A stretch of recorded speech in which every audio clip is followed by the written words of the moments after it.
नमस्कार, मेरा नाम है अनुराग दीक्षित और आप सभी लोग उपस्थित हैं इस वक्त माई पाठशाला रेलवे एग्जाम में। तो इस वीडियो में मैं आपको बताने वाला हूं कि रेलवे की वैकेंसी में जितने भी मेडिकल स्टैंडर्ड के प्रकार होते हैं A1, A2, A3, B1, B2, C1, C2, इस रेलवे के मेडिकल स्टैंडर्ड में वो जो medical standard A1, A2, A3 की कैटेगरी है उसमें क्या क्या होता है, कितनी कितनी आईसाइट होती है और किन चीज़ों पर हमको फोकस रखना होगा ताकि हम मेडिकल स्टैंडर्ड को क्लियर कर पाएं और अपने सपनों की एक जॉब को पा पाएं। तो इस वीडियो को पूरा देखिएगा जिससे आपको ये कंप्लीट जानकारी हो जाए कि क्या क्या होता है इन मेडिकल स्टैंडर्ड्स में। सबसे पहले मैं आपको ये बताता हूं कि किस प्रकार से आपको ये मेडिकल स्टैंडर्ड किन वैकेंसीज के लिए, किन डिपार्टमेंट, किन डेजिग्नेशन के लिए अलॉट किए जाते हैं। तो अगर मैं बात करता हूं कि मेडिकल स्टैंडर्ड किस प्रकार से आपको अलॉट किए जाते हैं तो इसको आप देख लीजिए, मैं आपको बताता हूँ, समझाता हूँ, देखिएगा ध्यान से, ठीक है।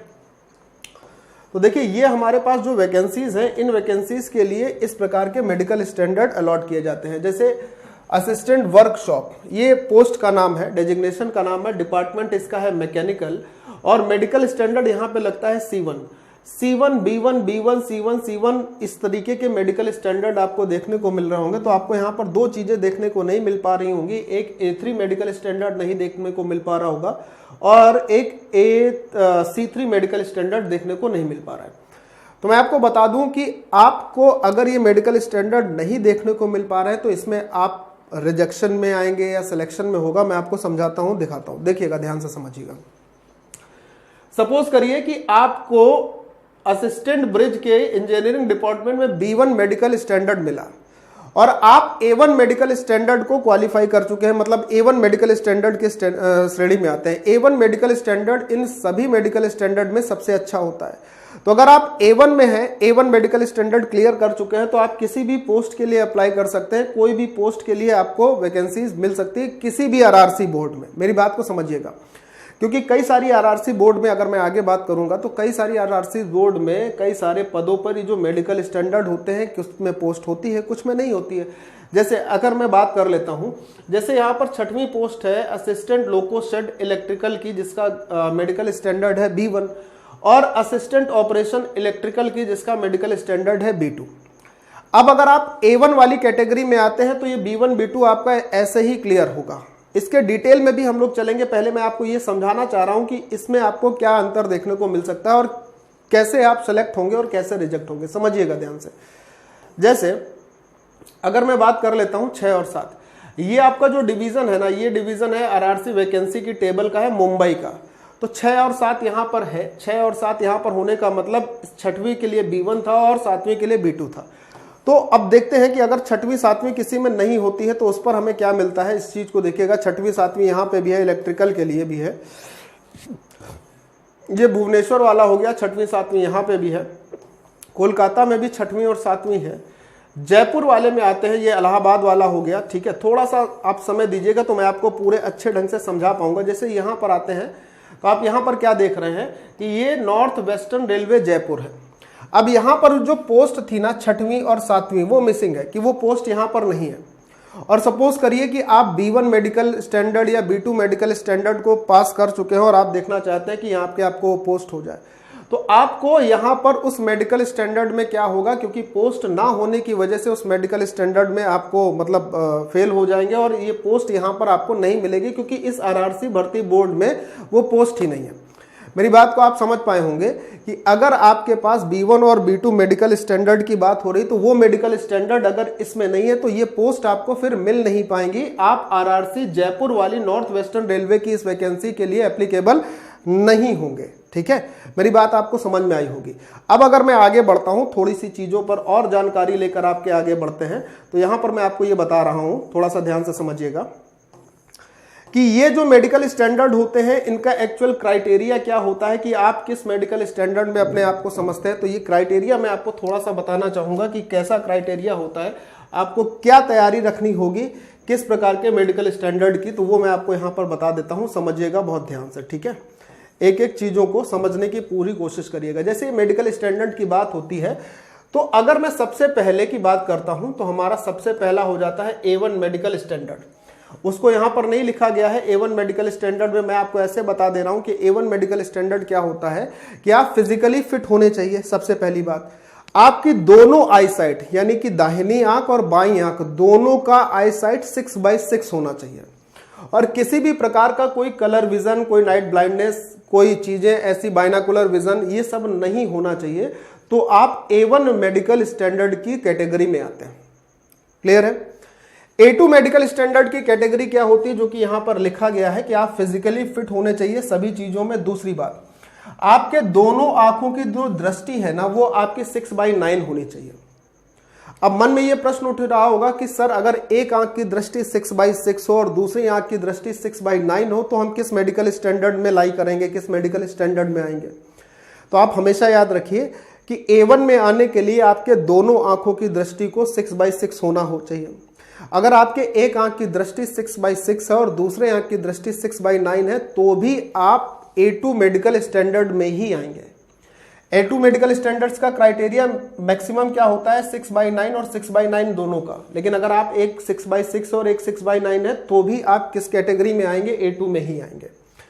A3 की अगर मैं बात कर लेता हूं, A3 की बहुत ध्यान से समझिएगा कि A3 मेडिकल स्टैंडर्ड में क्या होना चाहिए, दोनों आंखों की दृष्टि 6/9 होगी विदाउट ग्लासेस, चश्मे के बिना दोनों आंखों की दृष्टि 6/9 होनी चाहिए। और अगर इससे ज्यादा हो जाती है, मान लीजिए आपकी दृष्टि हो जाती है एक 6/9 है और एक 6/12 हो गई, एक 6/9 हो गई और एक 6/12 हो गई, तो भी आप A3 मेडिकल स्टैंडर्ड की कैटेगरी में आएंगे। A3 मेडिकल स्टैंडर्ड में जो चश्मे की पावर है वो 2 डायोप्टर से ज्यादा नहीं होनी चाहिए किसी भी हाल में। आपका टेस्ट कलर विजन सही होना चाहिए, बाइनाकुलर विजन सही होना चाहिए और नाइट विजन भी सही होना चाहिए। मतलब आपको एक सी प्रकार की आकृति दिखाई जाएगी और उसमें यह कहा जाएगा कि इसको left, right, up and down से देखने पर आपको उसकी सही स्थिति का अंदाजा बताना होगा कि किस तरफ से मुंह उसका खुला हुआ है, दाहिनी बाईं, ये आपको उसमें घुमा घुमा कर दिखाया जाता है। ठीक, अच्छा, अब इसके बाद बात करते हैं B1 मेडिकल स्टैंडर्ड की। तो सबसे पहले B1 मेडिकल स्टैंडर्ड में आप ध्यान से समझिए कि आप फिजिकली फिट होने चाहिए हर हालत में। हाथ पैर सही सलामत होने चाहिए, कोई रॉड नहीं पड़ी होनी चाहिए, कोई हड्डी टूटी नहीं होनी चाहिए, बिल्कुल फिजिकली फिट होने चाहिए। सबसे पहली कैटेगरी ये सभी में होती है लगभग। दूसरा ये होता है कि जो डिस्टेंस की विजन है, एक आंख अगर आपकी 6/9 है और एक आंख 6/12 की है तो आप B1 मेडिकल स्टैंडर्ड की कैटेगरी में आएंगे। तो जब कभी भी आप मेडिकल देने जा रहे हो तो उससे पहले ही आप आंखों की जो दृष्टि होती है उसको दिखा लें। B1 मेडिकल स्टैंडर्ड की एक खास बात और होती है कि इसमें चश्मे की पावर 4 डायोप्टर से ज्यादा नहीं होनी चाहिए। आप देखो यहां पर एक चीज और समझना, must pass the test for colour vision. यहां पर आपको टेस्ट का colour vision, binocular vision, night vision और मेजोपिक विजन, यानी कि अगर मैं मेजोपिक विजन को छोड़ भी देता हूं तो कलर विजन और बाइनोकुलर विजन ये आपको टेस्ट पास करना होगा। ठीक है, ये किसकी बात हो रही है, B1 मेडिकल स्टैंडर्ड की।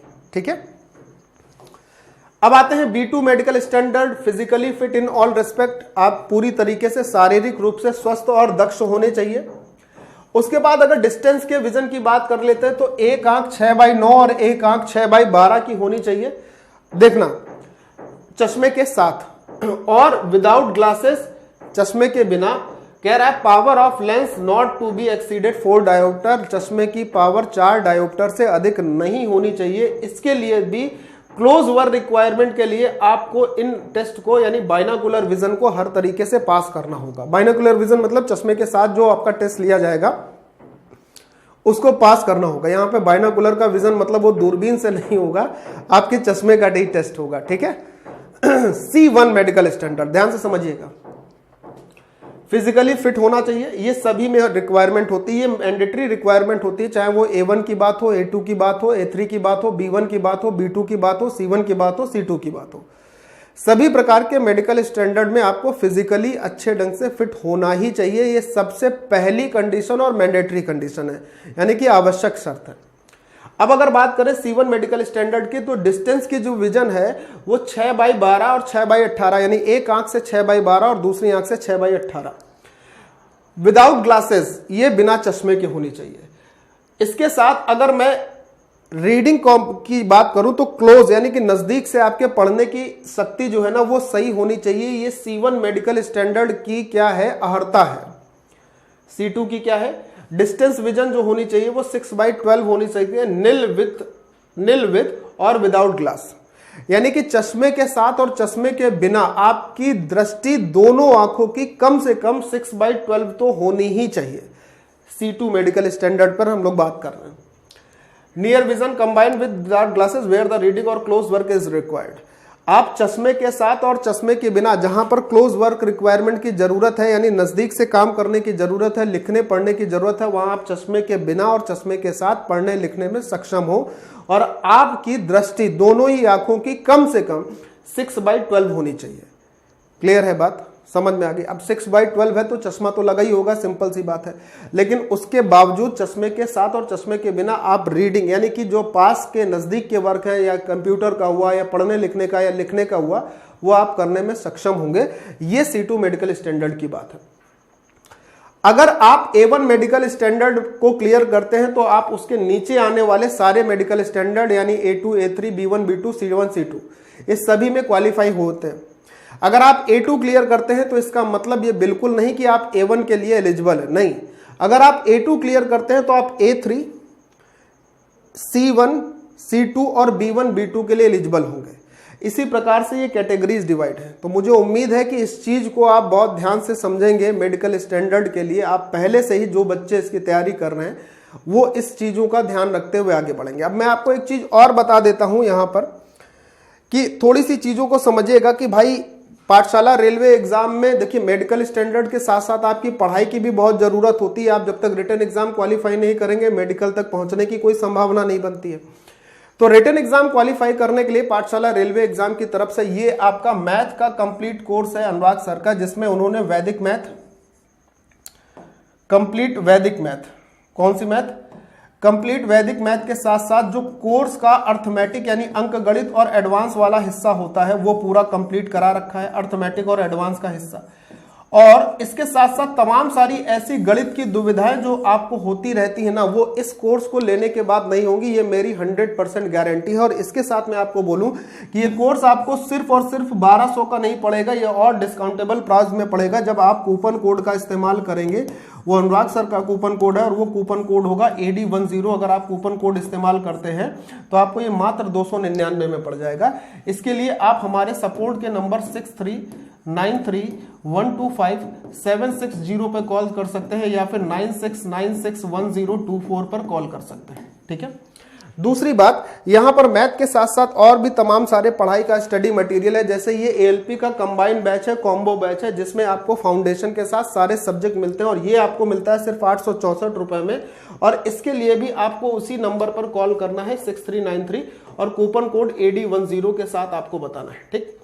तीसरे पर अगर बात कर लेते हैं तो जितने भी बच्चे बेसिक साइंस और इंजीनियरिंग ड्राइंग में अपने आप को डर महसूस करते हैं, उनके लिए ये कोर्स मात्र और मात्र 399 का है। गारंटी के साथ आपको इससे अच्छा कोर्स नहीं मिल पाएगा। कूपन कोड AD10 इस्तेमाल करना और वही नंबर 6393125760 पर कॉल करके तुरंत इस कोर्स को लेने का काम करना है। ठीक। जितने भी बच्चे GDC की तैयारी कर रहे हैं, मतलब जो रेलवे में पहले से ही कार्यरत हैं और GDC की तैयारी कर रहे हैं, वो इस गारंटी बैच को ले सकते हो। इस गारंटी बैच को लेने के लिए आपको इन नंबर्स पे कॉल करनी है या फिर माई पाठशाला की एप्लीकेशन से आप डायरेक्ट इस कोर्स को खुद ही परचेस कर सकते हैं कूपन कोड AD10 के साथ, तो आपको डिस्काउंट मिल जाएगा अच्छा सा। ठीक है। तो मुझे उम्मीद है कि इस मेडिकल स्टैंडर्ड की जानकारी जो आपके लिए जरूरी है, इसको आप ध्यान से समझेंगे, देखेंगे और चीजों को उसी हिसाब से लेकर आगे बढ़ेंगे। जय हिंद।